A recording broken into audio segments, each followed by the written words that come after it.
انسان کا اپنی زندگی میں مختلف قسم کے لوگوں سے تعلق قائم رہتا ہے۔ کبھی یہ خونی رشتے کی وجہ سے ہوتا ہے اور کبھی یہ سسرالی رشتہ داری کی وجہ سے ہوتا ہے، کبھی یہ کلاس فیلو کی بنیاد پر ہوتا ہے، کبھی علاقائی وجہ سے ہوتا ہے، اور کبھی یہ رشتہ جو ہوتا ہے ہم زبان ہونے کی وجہ سے ہوتا ہے، اور کبھی کوئی احسانات کر دے تو اس وجہ سے رشتہ قائم ہو جاتا ہے۔ لیکن اصل رشتہ وہ ہے ایمان کا رشتہ، مسلمان کا مسلمان کے ساتھ یہ مضبوط وہ بنیادی رشتہ ہے کہ جو ساری زندگی سب سے اولیت اسی کو حاصل ہے۔ اس کی مثال حضور سراپا نور صلی اللہ تعالیٰ علیہ وسلم کے مکہ المکرمہ زادہ اللہ شرفوں و تعظیمہ سے ہجرت کر کے مدینہ منورہ میں آنے کے وقت جو مثالی کردار حضور نے ادا کیا، اور صحابہ انصار و مہاجرین میں جو رشتہ اخوت قائم کیا، اس کی مثال میں بے شمار کتب و روایات و احادیث مالا مال ہیں۔ امام بخاری رحمۃ اللہ تعالیٰ علیہ نے اپنی صحیح بخاری میں کتاب البیوع جہاں بیان کیا، حدیث کا نمبر 2048 ہے۔ پھر اسی حدیث کو امام بخاری نے جہاں صحابہ کرام انصار کے فضائل بیان کیے، حدیث نمبر اس کا ہے 3780، تو وہاں بھی یہ حدیث بیان کی ہے جو آپ کے گوش گزار مفہوماً کرنا چاہتا ہوں۔ پیغمبر اعظم صلی اللہ تعالیٰ علیہ وسلم نے جب بھائی چارے کا رشتہ قائم کیا تو سیدنا عبد الرحمن بن عوف اور حضرت سیدنا سعد بن ربیع جو مدینہ المنورہ کے بہت بڑے مالدار تھے، ان کے ساتھ بھائی چارے کا رشتہ قائم کیا۔ لیکن مثالی کردار حضرت سعد بن ربیع کا ہے۔ جب عبد الرحمن بن عوف ان کے پاس آئے اور کہا کہ رسول اللہ علیہ السلام نے آپ کو مجھے بھائی بنایا ہے، تو امام بخاری نے اپنی صحیح میں نمبر بتا چکا میں آپ کو، تو آپ میرے بھائی ہیں۔ تو عبد الرحمن بن عوف کے یہ کہنے پر حضرت سعد بن ربیع نے کہا، میں مدینہ المنورہ کا بہت بڑا، تقریباً سب سے بڑا مالدار ہوں، میں اپنے مال کا آدھا حصہ آپ کو پیش کرتا ہوں، اور میری 2 بیویاں ہیں، میں آپ کے سامنے رکھتا ہوں، جو آپ کو پسند آئے اس کا نام بتائیے، میں اس کو طلاق دیتا ہوں، اور جب طلاق دے دوں ان کی عدت گزر جائے تو آپ ان سے نکاح فرما لیجئے گا۔ لیکن عبد الرحمن بن عوف نے کہا، آپ کی یہ آفر بہت اچھی ہے، لیکن آپ مجھے یہ بتلائیے کہ مدینہ منورہ میں بازار کہاں ہے تاکہ میں وہاں تجارت کروں، اور تجارت کر کے اپنا مال کما کر کے اپنا پیٹ پالوں اور دیگر اپنے معمولات کو نبھاؤں۔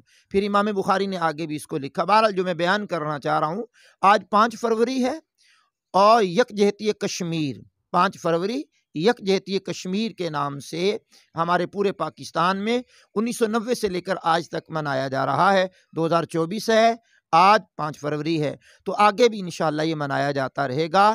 تو کشمیریوں سے جو ہمارا تعلق ہے وہ ایمان کا تعلق ہے، وہ رشتہ ہمارا کلمے کی بنیاد پر ہے۔ کشمیر سے ہمارا کیا رشتہ ہے؟ لا الہ الا اللہ۔ یہ بات سچی ہے کہ اہل کشمیر، ان سے ہمارا رشتہ ایمان کا رشتہ ہے، جو مضبوط رشتہ ہے اور جس کی بنیاد کلمہ ہے۔ رنگ، نسل، زبان، وطن، قوم، ملت، یہ سارا کچھ ہمارا جو ہے وہ ایمان کے رشتے کی وجہ سے ہے۔ تو بہرحال آج اس حوالے سے میں کچھ باتیں آپ کے گوش گزار کرنا چاہتا ہوں، بلکہ ان باتوں میں سے تمہیدی طور پہ میں نے جو آپ کے سامنے بات رکھی ہے، اور اس بات کو کرنے کے بعد اب ہم آگے بڑھتے ہیں کہ بعض روایات کے مطابق کشمیر میں اسلام کا پیغام سید عالم نور مجسم صلی اللہ تعالیٰ علیہ وسلم کے زمانہ مبارکہ کے قریب ہی پہنچ چکا تھا۔ صحابہ کرام علیہم رضوان ہجرت کر کے یہاں پر رونق افروز ہوئے۔ کشمیر میں اسلام کا عروج 600 سال پہلے 14ویں صدی عیسوی کے شروع میں ہوا، جب 1321 عیسوی میں ترکستان سے ایک بزرگ سید شرف الدین المعروف صوفی بلبل شاہ قلندر سہروردی رحمۃ اللہ تعالی علیہ نے یہاں پر ڈیرے جمائے، اور ان کے ساتھ 1000 مریدین یہاں پر تشریف لائے۔ اس وقت کشمیر میں راجا رنچن کا تعلق جو بدھ مت سے تھا، یہ مذہب ہے، اور آپ کے کردار و افکار سے، یعنی اس بلبل شاہ رحمت اللہ تعالی علیہ کے کردار و افکار سے وہ رنچن جو بدھ مت تھا متاثر ہوا، اور آپ کے دستے حق پرست پر اس نے اسلام قبول کیا اور بیعت کی، اور اس کے ساتھ ہزاروں کشمیریوں نے بھی اسلام قبول کر لیا، اور راجا رنچن سلطان صدر الدین کے نام سے کشمیر کا پہلا حکمران بنا۔ آپ کے گوش گزار میں نے یہ کیا کہ یہاں اسلام کا پرچم لہرایا ہے تو وہ بزرگان دین کی وجہ سے لہرایا ہے، جنہیں آج کی زبان میں ہم بابے کہتے ہیں، اور ان بابوں کے کارنامے سبحان اللہ الکریم، کشمیر کی وادیوں میں بھی اسلام ان باباؤں کی وجہ سے پھیلا ہے۔ آئیے سلطان صدر الدین اور دیگر کچھ حکمرانوں کے بعد صدر سلطان شہاب الدین رحمت اللہ تعالی علیہ کا دور حکومت آیا۔ انہوں نے کشمیر کی تاریخ میں پہلی بار دینی مدارس کا اہتمام کیا، جہاں قرآن، حدیث، فقہ اسلامی کی تعلیم دی جاتی تھی۔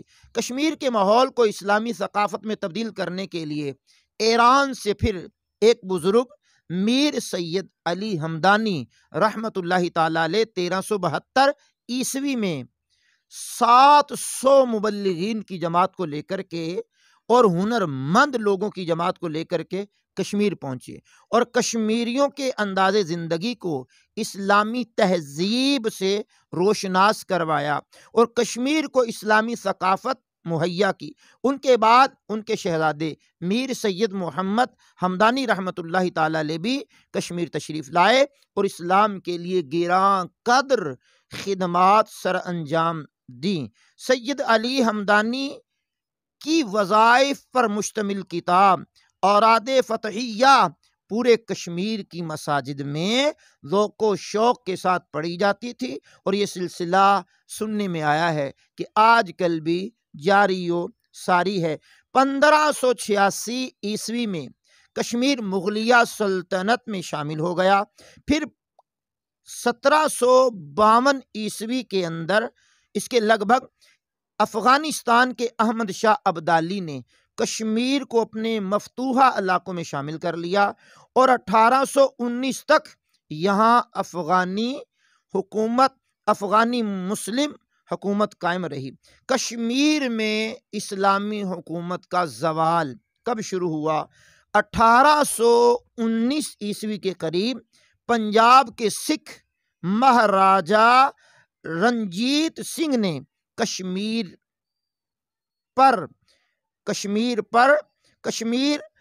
راجا رنجیت سنگھ نے کشمیر میں افغان گورنر عبدالجبار خان کو شکست دے کر کشمیر پر قبضہ کر لیا، اور اس کے بعد اب تک اہل کشمیر غیر مسلم حکمرانوں کے ظلم و ستم کا نشانہ بنے ہوئے ہیں، اور ان ظلم و ستم کو برداشت کر رہے ہیں اور اپنی آزادی کی جنگ لڑ رہے ہیں۔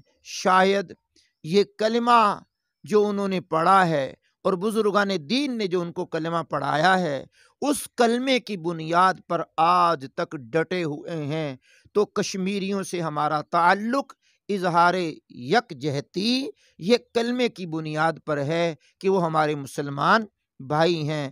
ہم دعا گو ہیں مالک، کشمیر کے حسین وادیوں کو آزادی کی نعمت سے مالا مال فرما، اور مسلمانوں کا وہاں وقار بلند فرما، اور اسلام کا پرچم وہاں لہلہاتا ہوا نظر آئے۔ کشمیر بنے گا پاکستان، یہ ہماری قوم کا نعرہ طول و عرض میں مشہور ہے۔ اللہ کشمیریوں پر اپنا خصوصی فضل و کرم فرمائے۔